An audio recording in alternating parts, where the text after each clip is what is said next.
Ava Moreau stepped out of her custom matte black Range Rover and took a long breath under the bright California sun.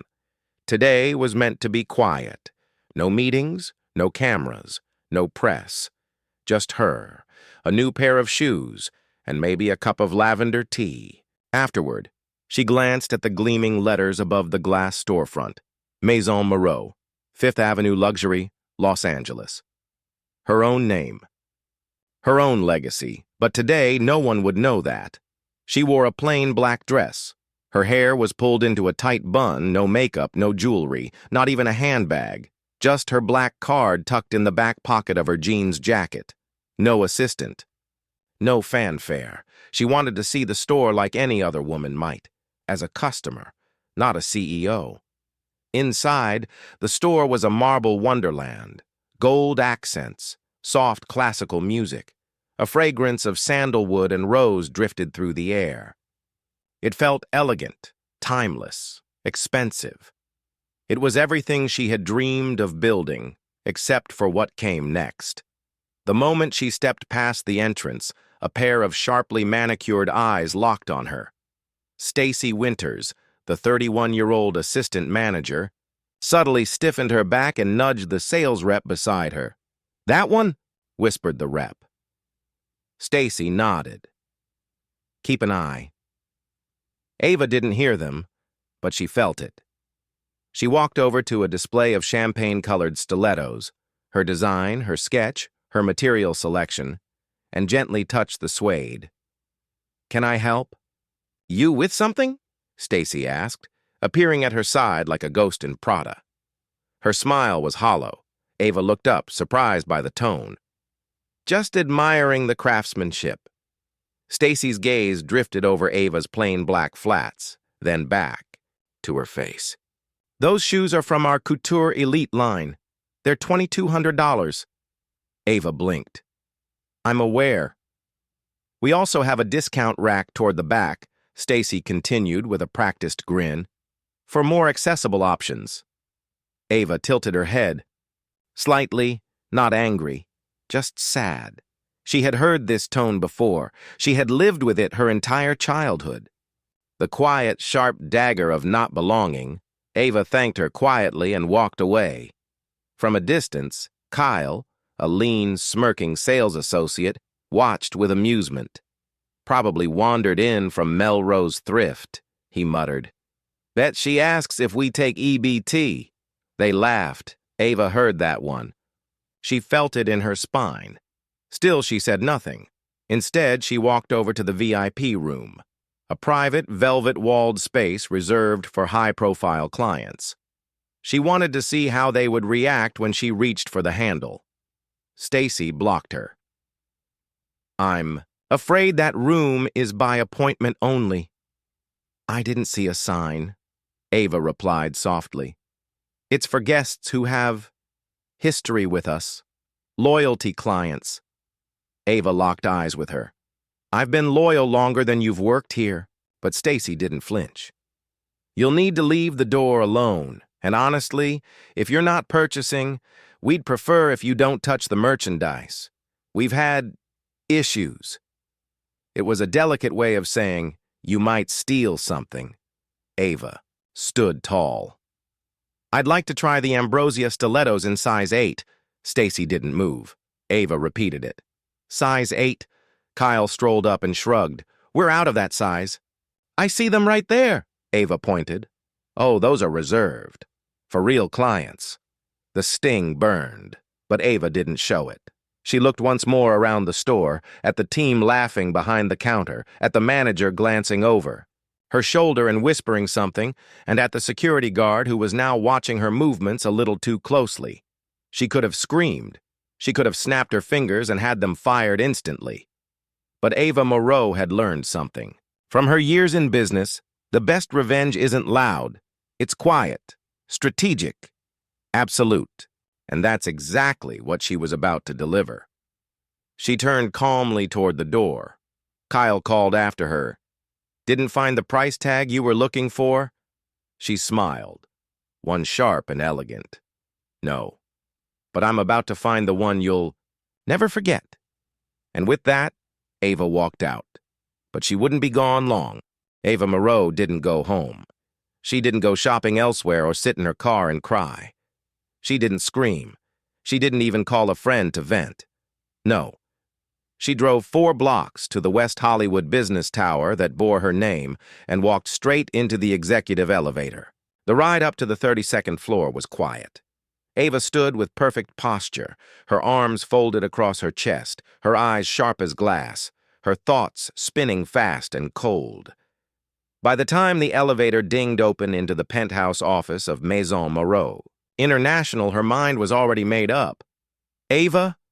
Her assistant Maya blinked in surprise as she saw her boss walk in, dressed plainly, no bags, no usual graceful smile. "I thought you were taking the day off." "I was," Ava replied, calmly, "until my own employees reminded me why I can't." Maya stood, instinctively reaching for her tablet. "What happened?" Ava didn't answer right away. Instead, she walked over to the giant glass window that overlooked the Hollywood skyline. She stared out for a moment, watching the clouds slide past the mirrored buildings like slow ghosts. Then she turned. Her voice was steady but fierce. "I went to the Melrose flagship store. Incognito. No fanfare. No guards. Just me. Wanted to feel like a customer. They laughed at me, Maya. They denied me shoes. They told me the VIP room was off limits. One of them told me I probably didn't have the money." Maya's jaw dropped. "You mean your store? The one we just opened 3 months ago, with your own line of couture heels?" "Yes," Ava said. "And now they're about to meet the woman who built that line from the concrete of Detroit with nothing but sketches and secondhand fabric." Maya didn't speak. She didn't have to. She grabbed her phone and began texting. "I want corporate security," Ava said. "2 of them. I want HR, the legal team, and our internal compliance officer. Send them all to Melrose, quietly. I'll be there in 30 minutes. I want press on standby in case it gets ugly, but I'm not making a statement unless I have to." "And the staff?" Maya asked. Ava turned, her eyes like twin blades. "Let's just say their shift is about to end permanently." Back at the Melrose store, Stacy was laughing with Kyle about how some people really think they can just walk into a high-end boutique and pretend they belong. "I mean, did you see those shoes?" Kyle chuckled. "Walmart flats. Come on." "She was probably going to try and resell something online," Stacy muttered, flipping through the digital inventory screen. "We get all kinds lately." They didn't notice when the front doors opened again. This time, the heels clicking across the marble weren't soft or uncertain. They were powerful, deliberate, unforgiving. Ava Moreau entered the store again, but now she wore a razor-sharp cream blazer over custom-tailored pants. Her gold Maison Moreau cufflinks caught the light. Her heels, also from her own collection, echoed through the boutique like thunder. Behind her walked 3 people. Maya, her assistant, holding a leather-bound folio. Ms. Rowe, corporate counsel, and Dion, head of security, former Navy, built like a granite mountain and known for saying little and fixing much. Stacy looked up. Her smile flickered uncertainly. "Good afternoon. Welcome to Maison Moreau. How can I help you?" Ava said nothing. She didn't need to. Kyle noticed Dion first and immediately stepped back from the counter. Something wrong?" Ava walked past both of them and headed straight to the center of the floor, where a pair of red crocodile heels sat perched like royalty in a spotlighted display case. She looked at them, her design, her creation, and then looked around the store. "I want every customer out," she said calmly. A pause. I'm sorry?" Stacy blinked. "You heard me. Kindly apologize to each shopper and ask them to return. In 1 hour. Their next experience will be very different." Kyle's voice cracked. "Why, who are you again?" Maya stepped forward and said 4 words that made Kyle go pale. "Meet your boss, Ava Moreau." Silence. Stacy stared. Wait, I thought Ava was in Paris this week? I was, Ava said coolly, until I got reminded that racism doesn't take vacations. Within 5 minutes, the store was empty. The doors were locked. The security shutters rolled halfway down. Inside, the air had shifted.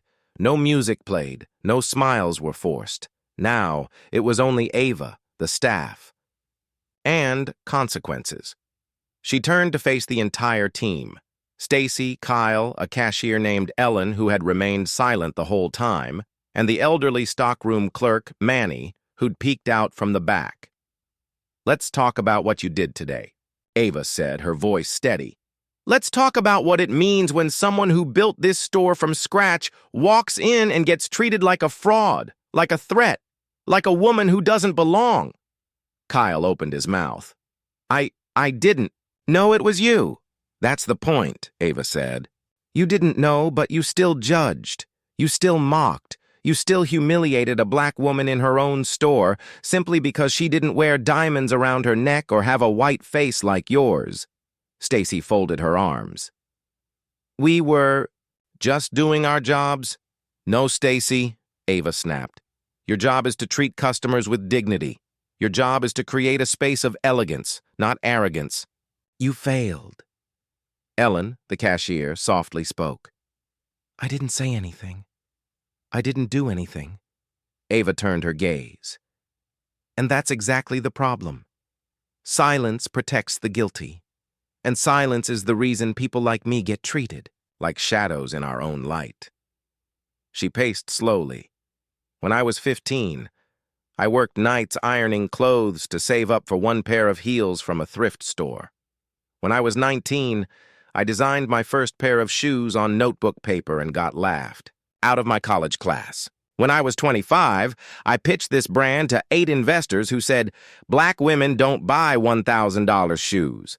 And now I stand in the flagship store I built from sweat and pain, and you, people paid with my money, tell me I don't belong. The room was frozen. Only Ava's voice moved. So here's what's going to happen. She turned to Stacy. You're fired, effective immediately. HR will escort you out.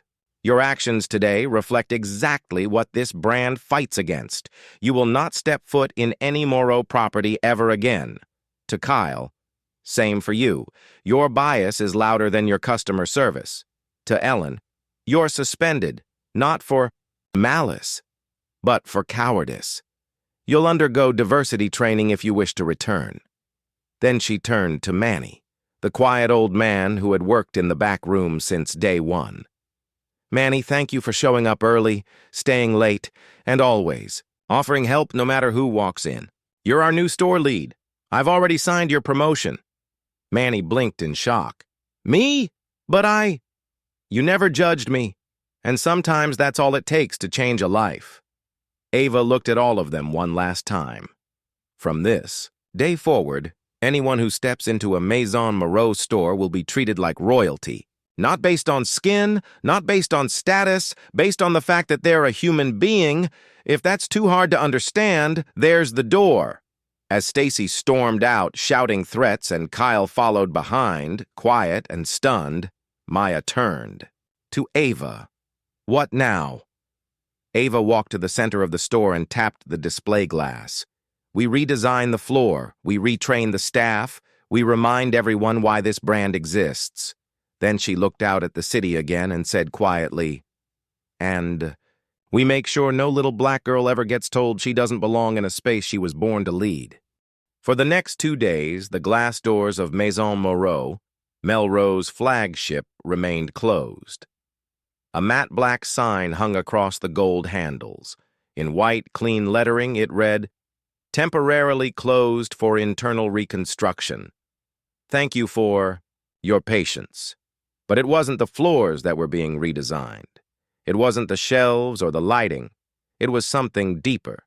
Something Ava Moreau understood better than any business consultant ever could. Culture. Values. Soul. Inside. The boutique, the once vibrant silence, had been replaced by quiet energy. Ava had flown in diversity trainers, behavioral experts, even a former DEI officer from a Fortune 100 company.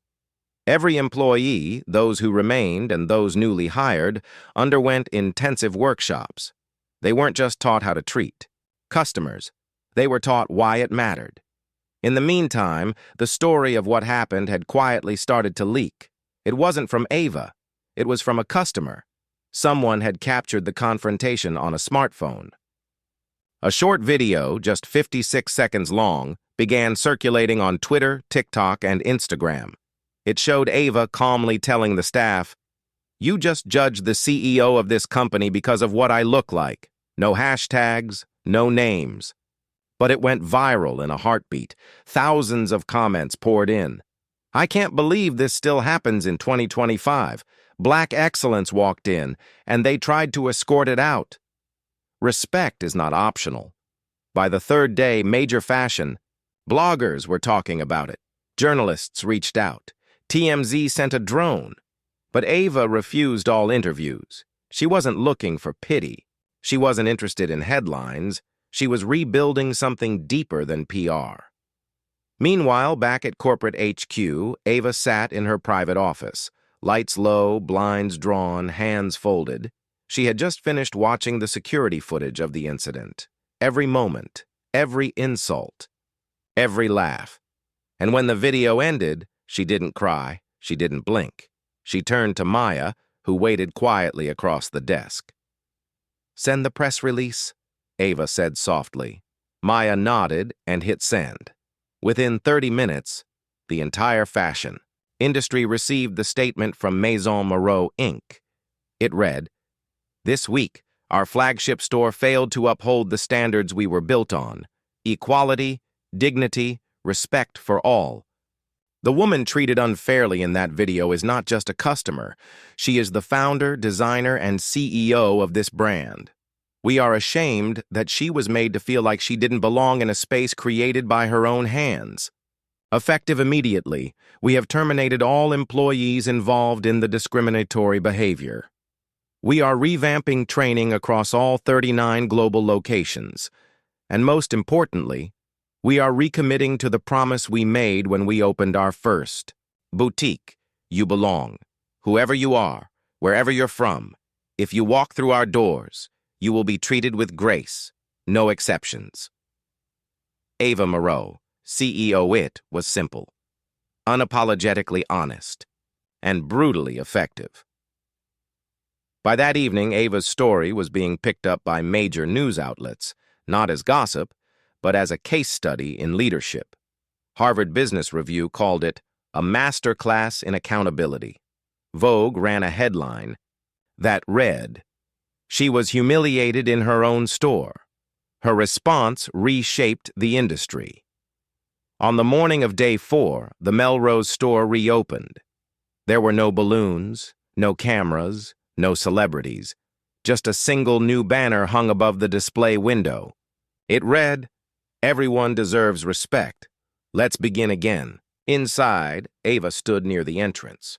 She wore no makeup, no heels, just a white blouse and black trousers. Next to her was Manny, the elderly stock clerk she had promoted to interim manager. His hands trembled, but his eyes sparkled. He had polished every shelf himself that morning. The first customer walked in at 10:02 a.m. She was an elderly Latina woman named Rosa, worn sneakers, homemade scarf. She carried a small purse and walked with a limp. Ava greeted her personally. "Welcome to Maison Moreau." Rosa looked nervous. I'm just browsing. I can't afford much. I only came because I saw the window." "You don't have to afford anything," Ava said with a warm smile. "You're already welcome here." Rosa teared up and nodded slowly. For the next half hour, she wandered the store like it was a palace. Every staff member treated her like a queen. She left without buying a thing, but smiling wider than when she came in. As the day went on, more people arrived. Not just to shop, but to experience the shift. Word had spread that something was different at Maison Moreau. One woman entered and whispered, Is it true? Is this the store from the video? Ava answered from behind the register. It is, and we're not hiding from it. By noon, a line formed outside. Ava watched it from her seat near the front, sipping tea. For a moment, she thought about her mother, about Detroit, about the time they had once been followed in a department store for 40 minutes without touching a single item. She remembered the shame, the helplessness, and now she was undoing that, one smile at a time. Later that evening, as the store was winding down, a sleek black car pulled up. From it stepped a sharply dressed older woman in pearls and fur, Mrs. Annalise Ford, one of the largest investors in Maison Moreau. She entered the store with elegance and raised an eyebrow when she saw Ava. I had to see it for myself, she said. Ava nodded. You mean the mess? Mrs. Ford gave a faint smile. The transformation. She walked slowly through the boutique, observing how the new staff treated each customer. There were no whispers, no cold glances, no assumptions. Just service, sincerity, and warmth. You handled this better than I expected, Mrs. Ford said. Most CEOs would have gone into hiding or spun some generic excuse. Ava looked at her directly. I didn't build this brand to sell shoes. I built it to walk people into spaces they thought were closed to them. Mrs. Ford studied her for a long moment. Then she reached into her purse, pulled out a check, and handed it over. It was for $2 million. Expansion fund, she said. Open more stores. Hire more Mannies. Make sure no other Ava ever gets treated like she doesn't belong. Ava blinked. You don't have to. Mrs. Ford smiled. No, but I should. That night, Ava stayed late at the store. She stood in the center of the floor, alone, lights dimmed. She placed one hand on the glass display that held the now iconic red crocodile heels. Then she whispered softly, We're not just back, we're better. Outside, a new wave of customers was already lining up for the next day. The store had been closed for an hour, but Ava Moreau remained inside, standing in the middle of the boutique she built from hope, grit, and 1,000 sleepless nights. Outside, the Los Angeles sunset poured orange gold through the tall glass. Windows, stretching shadows across the marble floors. Her heels were off. Her blazer hung on a chair. She stood barefoot, quietly observing the stillness, the echo of the day's victories and old wounds. Ava wasn't thinking about press coverage or viral hashtags. She wasn't thinking about quarterly growth charts or investor emails. She was thinking about a much smaller store in a much colder place, from a much harder time, Detroit. 1999. Back then, the only display case Ava had known was made of scratched plastic. The only shoes she'd touched were knockoff brands with glued-on rhinestones and mismatched sizes. And the woman beside her, her mother, Dolores Moreau, had walked her through every aisle like it was Fifth Avenue. They didn't have money. They barely had food. But her mother made every moment feel like the world hadn't forgotten them. Ava remembered that day vividly. She had fallen in love with a pair of soft lavender heels, used, frayed, but beautiful in the eyes of a 12-year-old girl who had never owned anything pretty. Her mother had saved up tips from cleaning houses for weeks just to buy them.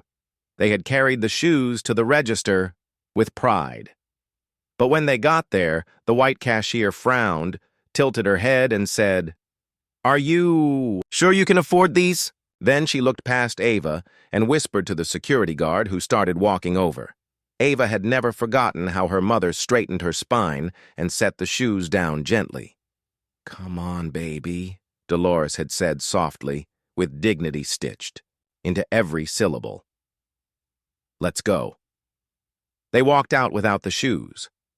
And Ava cried that night.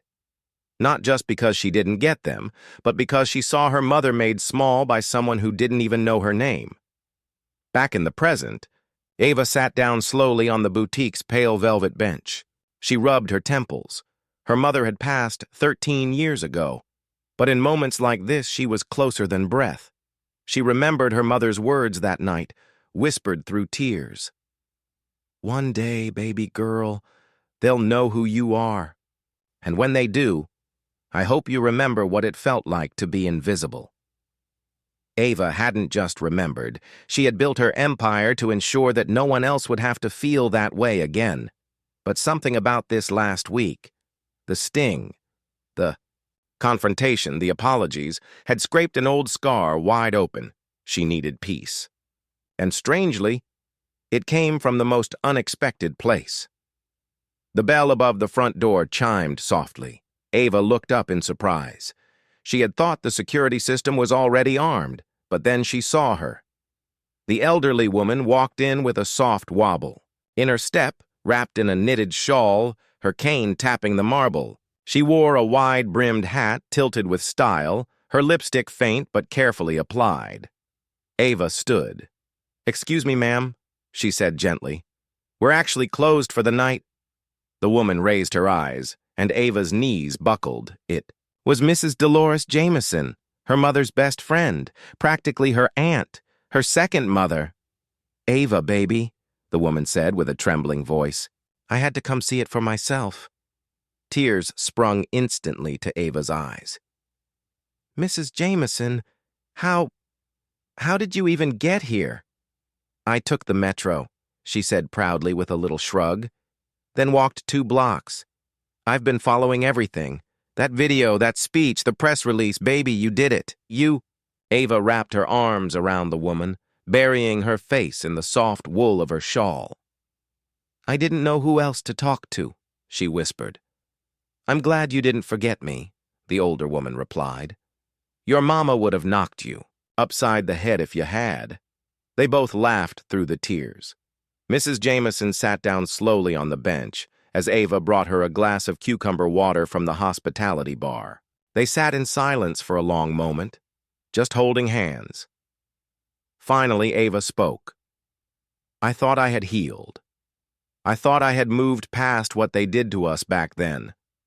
But the second that sales rep looked at me like I didn't belong, it was like I was 12 again. Like I was that little girl in a hand-me-down jacket watching her mama get told, 'You don't have the money.'" Mrs. Jameson's face softened.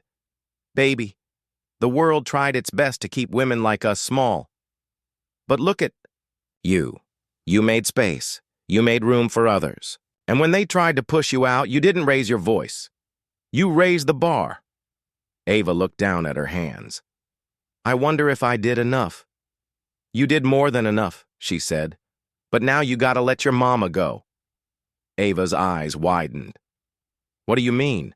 "I mean, baby," Mrs. Jameson said, squeezing her hand gently. "You've been carrying her pain like a torch, but she wouldn't want you burning for the rest of your life. You did what she asked. You kept the promise. Now live for you, not just for her." Ava stared at the ceiling, tears gliding quietly down her cheeks. For years, everything she had done, every store, every speech, every dollar, had been to make up for the pain her mother carried silently through life. But maybe it was time to stop avenging the past and start celebrating the present. Mrs. Jameson pointed to a glass case beside them. "What are those?" she asked. Ava smiled through her tears. "They're a new line," she said. "Limited edition. Custom sole. Only 5 pairs exist." "May I try them?" Mrs. Jameson asked. Ava blinked. "Of course. But—" She looked down at the woman's feet. "I'm not sure they'd be comfortable in heels." Mrs. Jameson waved a hand. "I don't want to walk in them, baby. I just want to feel what it's like to wear something made by someone who finally made it." Ava knelt down slowly and gently slipped the shoes onto Mrs. Jameson's feet. They were half a size too big. The heel wobbled slightly, but the woman sat straight, her eyes closing. For a second, she looked 30 years younger. "My God," she whispered. "These feel like power."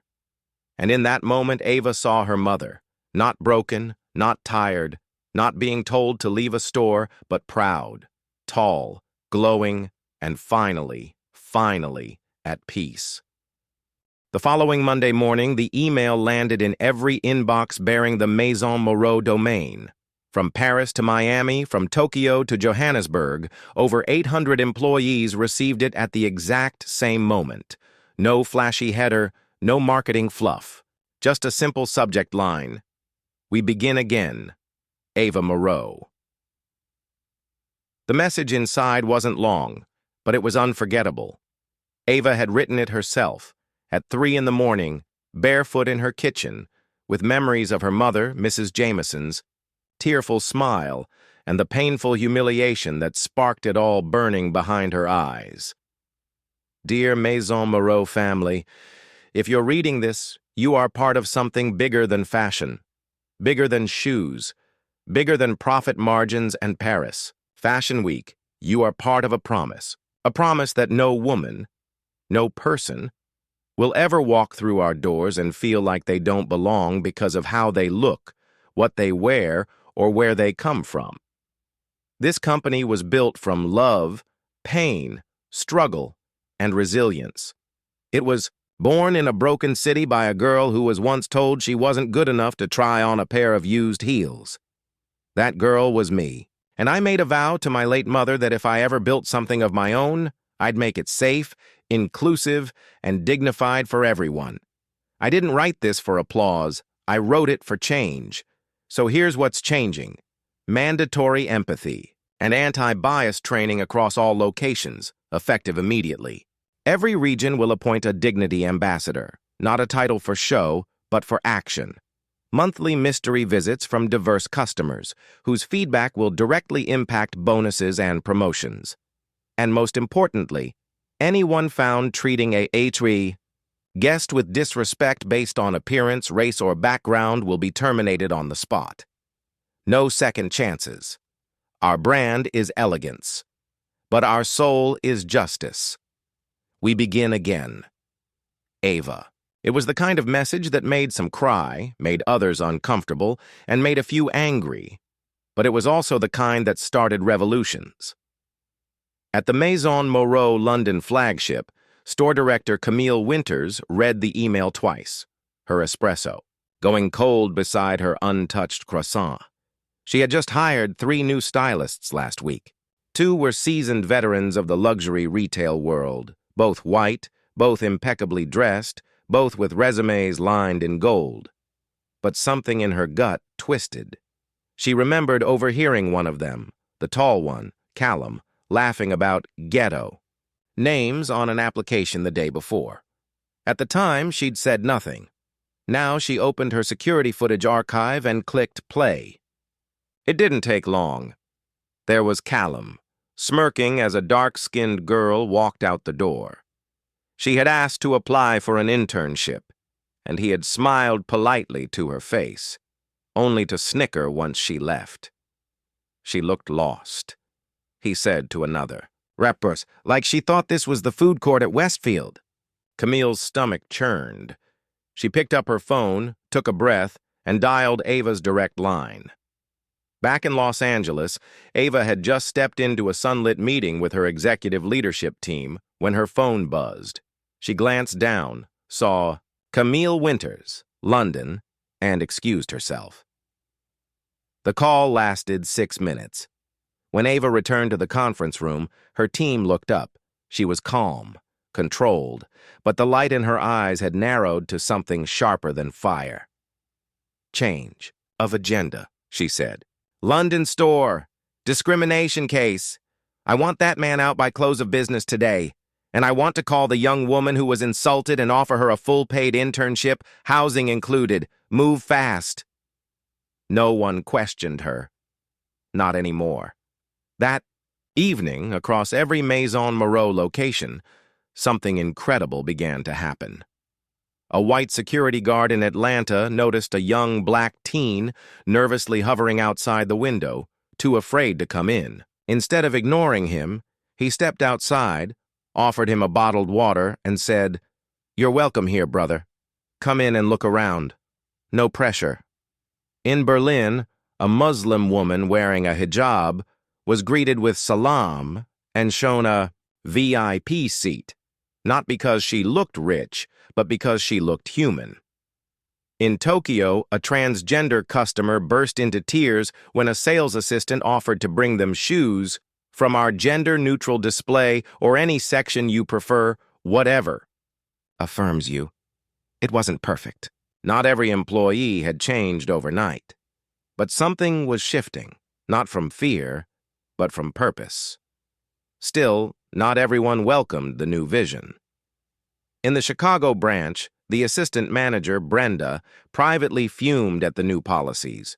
She believed in professionalism and had always thought the urban customers were too loud, too messy, too disruptive. On day 2 of the reforms, a young black girl named Kalia came in with her grandmother. They didn't look rich. The girl wore a faded hoodie and sneakers. Her grandmother had a slight limp and wore a floral dress that had seen better days. But they were kind, polite, curious. They came in because Kalia had drawn a pair of heels from the Moreau winter line in her art class. She just wanted to see them in person, touch them, feel inspired. Brenda refused to let her try them on. "These aren't for play," she snapped. "If you're not buying, please don't touch." Kalia shrank. Her grandma's smile faded. They began to leave quietly, heads bowed.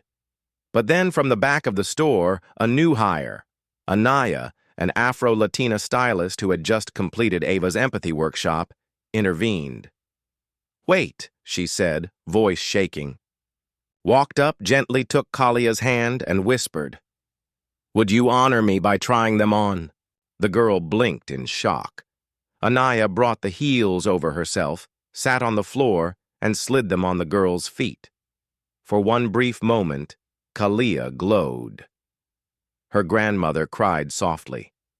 Brenda turned red with fury, but before she could speak, the store manager, who had quietly witnessed everything, turned to her and said coldly, "You're dismissed. Don't come back."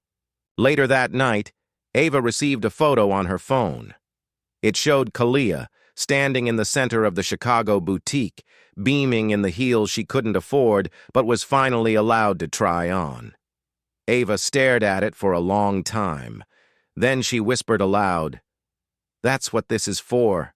3 weeks after the incident that rocked the Maison Moreau brand from the inside out, Ava Moreau stood backstage beneath a wash of pale blue light at the Global Fashion Integrity Summit in Milan. The room beyond the curtain was full. CEOs, editors, stylists, buyers, and critics from the biggest luxury houses in the world. They weren't there just for the clothes this year. They were there for her. The whispers started as soon as her name had appeared on the speakers list. The woman who had been thrown out of her own store. The black CEO who had rewritten the rules. Instead of hiding behind PR statements. The face of quiet revolution. There were some who still rolled their eyes, who thought she had overreacted, who believed her reforms were too extreme for high fashion. But they were now the minority. Ava didn't dress to impress tonight. She wore a sleek, all-black jumpsuit with subtle gold accents and her signature Maison Moreau heels, the ones that had become a symbol of the movement. Grace without apology. As the host announced her name, the crowd rose to their feet, some already clapping. But Ava walked out with the same calmness she had shown that day in the Melrose store. Not to perform, not to prove, but to remind. When she reached the podium, she took a moment to look across the sea of faces. So many expressions. Curiosity, admiration, a few stiff arms still folded, but many open hearts waiting to hear her truth. She didn't read from notes. She didn't need to. "Thank you for having me," Ava began, her voice steady and low like a cello warming up. "I didn't come here tonight to talk about fashion trends. I came to talk about something deeper. Who we design for, and more importantly, who we silently shut out. 3 weeks ago, I walked into my own store dressed like any ordinary woman. Not in Chanel, not in diamonds. No bodyguard, no name, tag. Just me. And I was told I didn't belong. Not because I broke a rule. Not because I was rude, but because I didn't look like who they were taught to serve. In that moment, I wasn't a CEO. I wasn't the founder. I wasn't a woman who'd sold over $1 billion in shoes. I was, to them, just a problem, a silhouette to watch, a credit card to question. She paused. So I did what I've always done. I turned pain into blueprint. The audience was now utterly silent. I made a promise to my mother. When I was 12 years old, after we were humiliated in a store just like that, I promised that if I ever had power, I would use it to build spaces that dignify, not diminish. And I want you to hear this, especially those of you sitting at the top.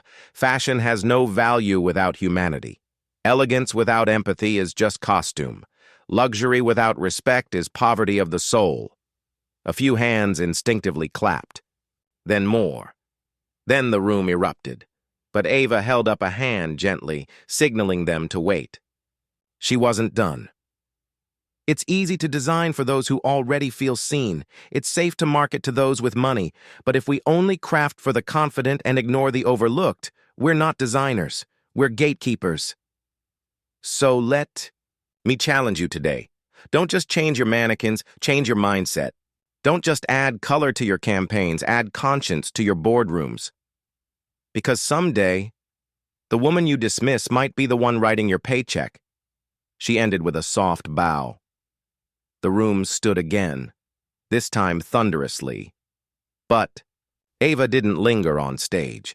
She returned backstage, removed her heels, and breathed in the quiet, still her favorite sound after chaos. Later that evening, back in her Milan hotel suite, Ava sank into a velvet chair and exhaled. The applause was still ringing in her ears. Not because it thrilled her, but because it reminded her that people were finally listening. Maya entered quietly with a tray of chamomile tea and a small envelope. "This came for you at the front desk," she said. Ava glanced at it. No return name, no branding, just her name written in precise cursive. She opened it slowly. Inside was a short letter. "Dear Ava, you don't remember me, but I remember you. I was the cashier that day in Detroit, the one who doubted you, the one who looked past your mother and asked if you could afford those shoes. I've thought about you both for years. I saw your face on the news recently. I knew the name sounded familiar, but it wasn't until I saw your mother's name mentioned that it all came, flooding back. I don't expect forgiveness. I don't even expect a reply, but I wanted you to know. I remember, and I'm sorry.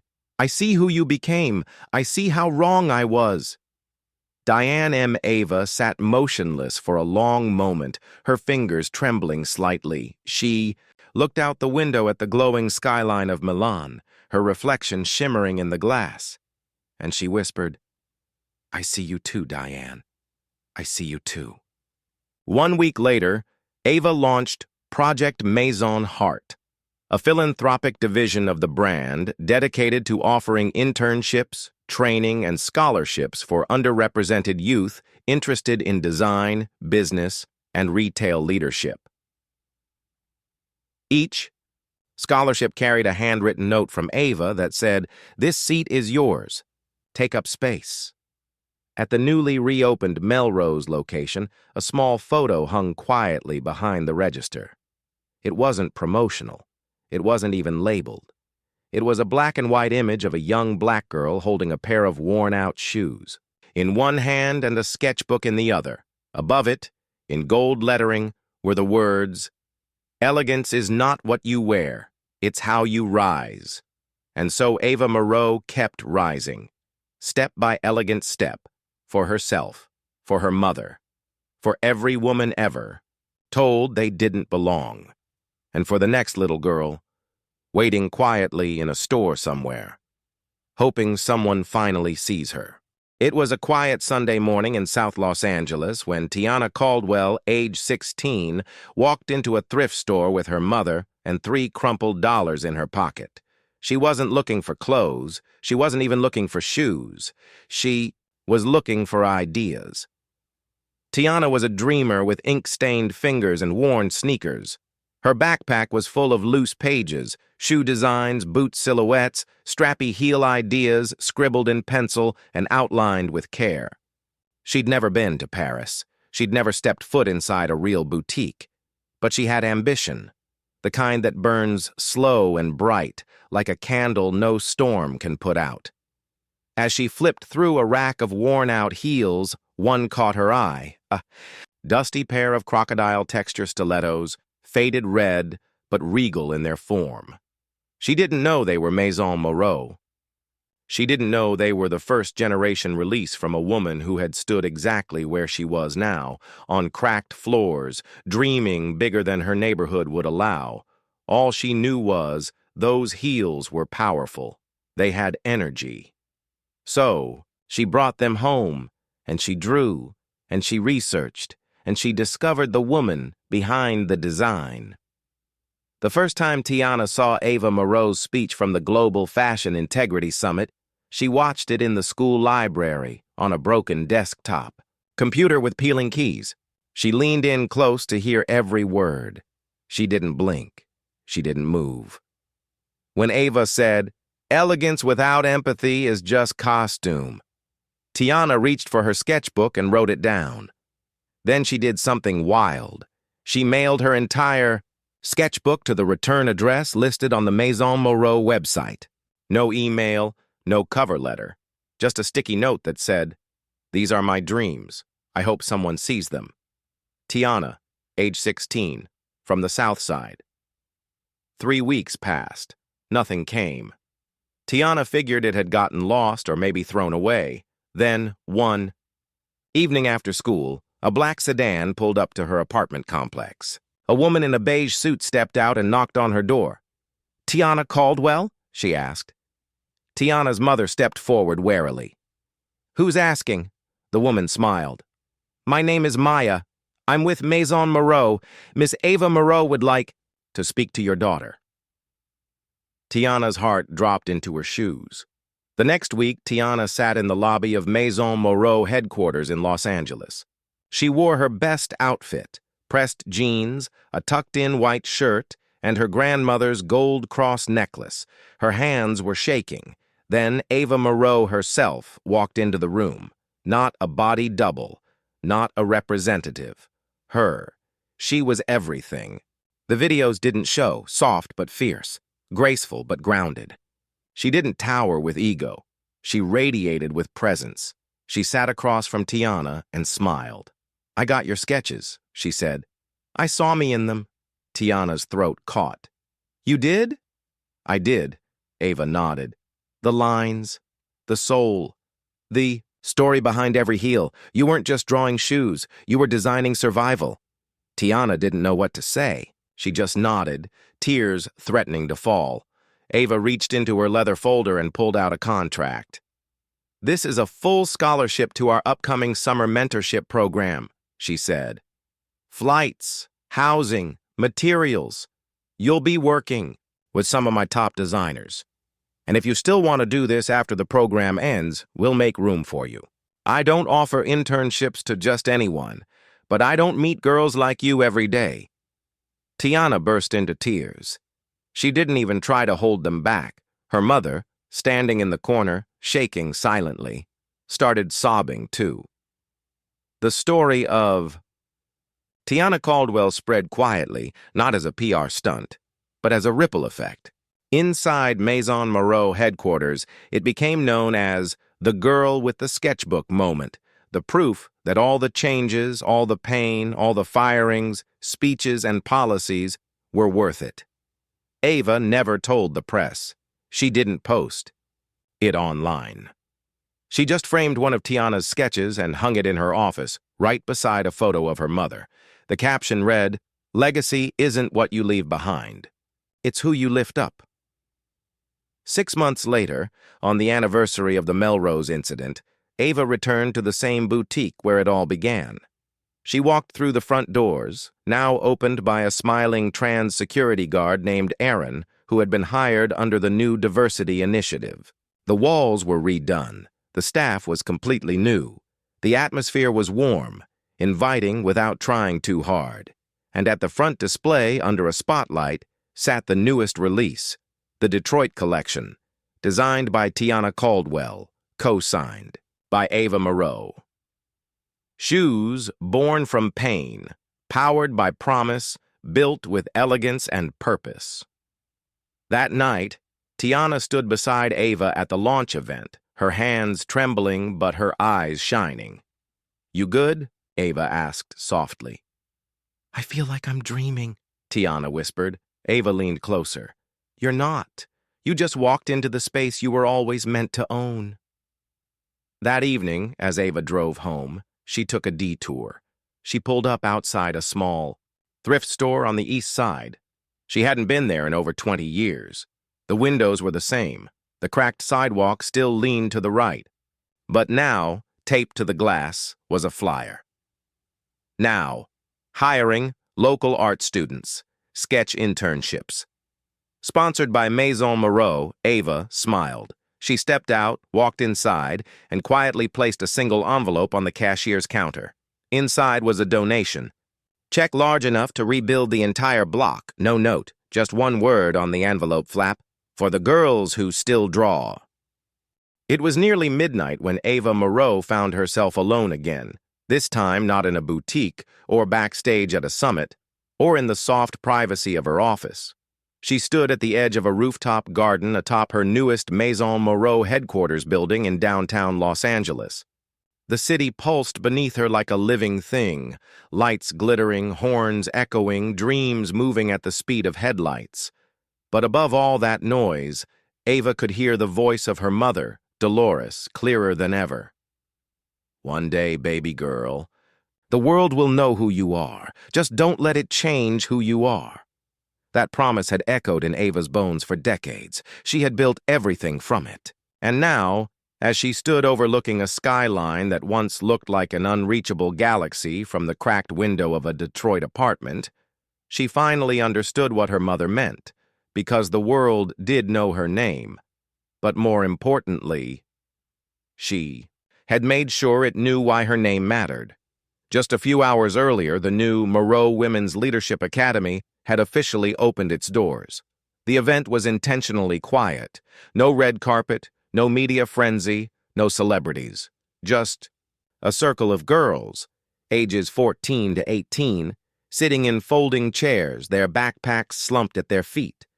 Their eyes filled with the same wonder Ava once had when she peeked through boutique windows she wasn't welcome in. They came from Compton, Oakland, Camden, and the Bronx, from shelter programs, from foster homes, from nowhere special by society's standards. But Ava had called each one of them the future of fashion, business, and brilliance. Her opening words that morning weren't rehearsed. They came from a sacred place. "You are not charity. You are legacy," she had told them. "You don't owe the world politeness when it disrespects you, but you owe yourself greatness. And that means rising even when the floor you were given is cracked." Then she handed out journals, simple black notebooks. No logos, no leather. Just a sticky note on the first page of each, handwritten in gold ink. Draw here. Dream here. Start here. The girls smiled, and some cried. They didn't know that Ava had ordered those journals to be the exact same kind her mother once bought her from the corner store. It was the full circle Dolores never got to witness. But Ava made sure she felt it. Back on the rooftop, the wind picked up gently, swirling her long coat around her ankles. Maya had offered to wait in the car downstairs, but Ava had told her she needed one moment. Just one. She pulled out her phone and opened an old audio recording. It was the last voicemail her mother had ever left her, back when Ava had just opened her third store. Her mother's voice crackled through the speaker. "Ava, I saw the grand opening photos. You looked so beautiful. I always knew you'd do it. I hope you never forget where you came from. But more than that, I hope one day you get to rest in what you've built." Ava closed her eyes. For a long time, she had chased success like it was oxygen, like it was the only way to breathe. She had fought so hard to be taken seriously that she forgot what peace even looked like. But tonight, on this rooftop, under this sky, surrounded by a city that now bowed to her name, she felt it. She had created more than a brand. She had created a sanctuary. Suddenly her phone buzzed, a text from Maya. "Thought you should see this. Just went up 4 minutes ago." It was a photo from a Moreau boutique in Accra, Ghana, the newest international location that had just quietly opened its doors without fanfare. The photo showed a young girl, maybe 11 or 12, standing barefoot on the boutique's marble floor, her school uniform dusty, her eyes wide. She was staring into a full-length mirror, trying on a pair of golden Maison Moreau flats, her smile crooked with disbelief, like she couldn't believe she was allowed to be there. The caption under the photo simply read, "She said this was the first time she ever saw herself look powerful." Ava's heart clenched. She looked out at the horizon again, tears welling but not falling. This was the mission now, not just shoes, not just elegance, belonging, not in theory, but in real, tangible moments. In mirrors, in marble floors, in notebooks, in girls who once only felt safe behind sketchbooks. Back inside the headquarters, her executive team was working late. There were contracts to review, summer collections to finalize, licensing proposals on the table. But in Ava's private conference room, something far more intimate was underway. She had just finished a meeting with a special guest, Kalia, the girl who had once been denied service in Chicago because she didn't look like a customer. Ava had flown her and her grandmother out to Los Angeles for the Academy launch. And now Kalia sat with a cup of hot cocoa in her hand, her eyes wide, her sketchbook open. "You remember what that employee told you?" Ava asked softly. Kalia nodded. "These shoes aren't for play." "And what did we do?" Kalia smiled shyly. "We made it play for everyone." Ava laughed. A real, unfiltered laugh that felt like sunlight through the ribs. "You're designing the final pair in the Detroit line," Ava said. "Your name will go on the box. Think you're ready?" Kalia's hands trembled, but she whispered, "Yes." The next morning, headlines were quiet. No paparazzi photos, no gossip blogs. Just one quiet newsletter that went out to subscribers of Maison Moreau. It contained a single message. To the girl who was told she wasn't, "Welcome! We saved your seat! The empire your mother dreamed of is finally here. You built it. Come take your throne." And across the world, in every store where someone had once been ignored, a seat was waiting, a smile was offered, a sketchbook was opened, a girl stood tall, and somewhere in the wind, soft and proud, a mother's voice whispered, "I see you, baby girl. You made it."